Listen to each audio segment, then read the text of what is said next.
بسم اللہ الرحمن الرحیم اللہم صلی علی محمد وعلی آلہ واصحابہ وبارک وسلم۔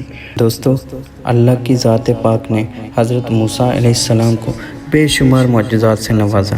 ان میں سے ایک معجزہ پتھر کا بھی ہے۔ یہ ایک ہاتھ لمبا، ایک ہاتھ چوڑا چکور پتھر تھا کہ جو ہمیشہ حضرت موسیٰ علیہ السلام کے پاس رہتا۔ اس مبارک پتھر کے ذریعے حضرت موسیٰ علیہ السلام کے 2 معجزات کا ظہور ہوا، جن کا تذکرہ قرآن مجید میں بھی آیا ہے۔ اس پتھر کا پہلا عجیب کارنامہ جو در حقیقت حضرت موسیٰ علیہ السلام کا معجزہ تھا، وہ اس پتھر کی دانشمندانہ لمبی دوڑ ہے، اور یہی معجزہ اس پتھر کے ملنے کی تاریخ ہے۔ اس کا مفصل واقعہ یہ ہے کہ بنی اسرائیل کا یہ عام دستور تھا کہ وہ بالکل ننگے بدن ہو کر مجمع عام میں غسل کیا کرتے تھے، مگر جب حضرت موسیٰ علیہ السلام گو کہ اسی قوم کے ایک فرد تھے اور اسی ماحول میں پڑے بڑے تھے، لیکن خداوند قدوس نے ان کو نبوت اور رسالت کی عظمتوں سے سرفراز فرمایا تھا۔ اس لیے آپ کی عصمت نبوت بھلا اس حیا سوز کام کو کب گوارا کر سکتی تھی؟ آپ بنی اسرائیل کی اس بے حیائی سے سخت نالاں اور انتہائی بیزار تھے۔ اس لیے آپ یا تو ہمیشہ تنہائی میں یا پھر سب کے سامنے تہبند باندھ کر غسل فرمایا کرتے تھے۔ بنی اسرائیل نے جب یہ دیکھا کہ آپ کبھی بھی برہنہ ہو کر غسل نہیں فرماتے، تو ظالموں نے آپ پر بہتان لگا دیا کہ آپ کے بدن کے اندرونی حصہ میں یا تو برس کا سفید داغ یا کوئی ایسا عیب ہے جس کو چھپانے کے لیے آپ کبھی برہنہ نہیں ہوتے۔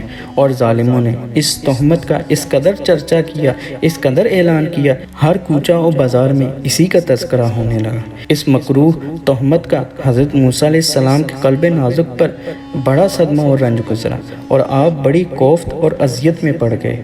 تب اللہ کی بابرکت ذات نے آپ کی بے عیبی اور پاکی ظاہر کرنے کے لیے ایک ایسا ذریعہ پیدا فرمایا کہ آن ہی آن میں بنی اسرائیل کے شکوک و شبہات کے بادل چھٹ گئے، اور آپ کی بے عیبی اور پاکی کا سورج آفتاب سے زیادہ روشن اور آشکار ہو گیا۔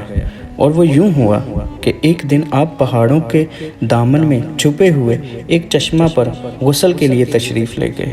یہ دیکھ کر کہ یہاں دور دور تک کسی انسان کا نام و نشان نہیں ہے، آپ نے اپنے تمام کپڑوں کو اس پتھر پر جس کا ذکر پہلے کیا گیا ہے اس پر رکھ دیا، اور بالکل آپ برہنہ ہو کر غسل فرمانے لگے۔ غسل کے بعد جب آپ لباس پہننے کے لیے پتھر کے پاس پہنچے تو کیا دیکھتے ہیں کہ وہ پتھر آپ کے کپڑوں کو لیے ہوئے سرپٹ بھاگا چلا جا رہا ہے۔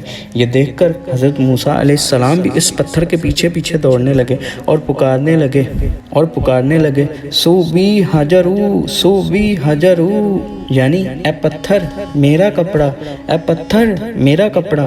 مگر یہ پتھر برابر بھاگتا رہا، یہاں تک کہ شہر کی بڑی بڑی سڑکوں سے گزرتا ہوا گلی کوچوں میں پہنچ گیا، اور آپ بھی برہنہ بدن ہونے کے باوجود پتھر کے پیچھے بھاگتے رہے۔ اس طرح بنی اسرائیل کے ہر چھوٹے بڑے نے اپنی آنکھوں سے دیکھ لیا کہ سر سے پاؤں تک آپ کے مقدس اور پاک بدن میں کوئی بھی عیب نہیں ہے، اور آپ کے جسم کا ہر حصہ حسن و جمال میں اس قدر کمال کو پہنچا ہوا ہے کہ عام انسانوں میں اس کی مثال تقریباً محال ہے۔ چنانچہ بنی اسرائیل کے ہر فرد کی زبان پر یہی جملہ تھا، واللہ ما بموسیٰ من باس، یعنی خدا کی قسم موسیٰ علیہ السلام بالکل بے عیب ہیں۔ جب یہ پتھر پوری طرح حضرت موسیٰ علیہ السلام کی پاکی کا اعلان کر چکا اور بے عیبی کا اعلان کر چکا تو خود بخود ٹھہر گیا، اور آپ علیہ السلام نے جلدی سے اپنا لباس پہنا اور اس پتھر کو اٹھا کر اپنے پاس رکھ لیا۔ تو دوستو، اللہ کی ذات نے اس واقعے کا ذکر قرآن مجید میں کچھ اس طرح بیان فرمایا ہے۔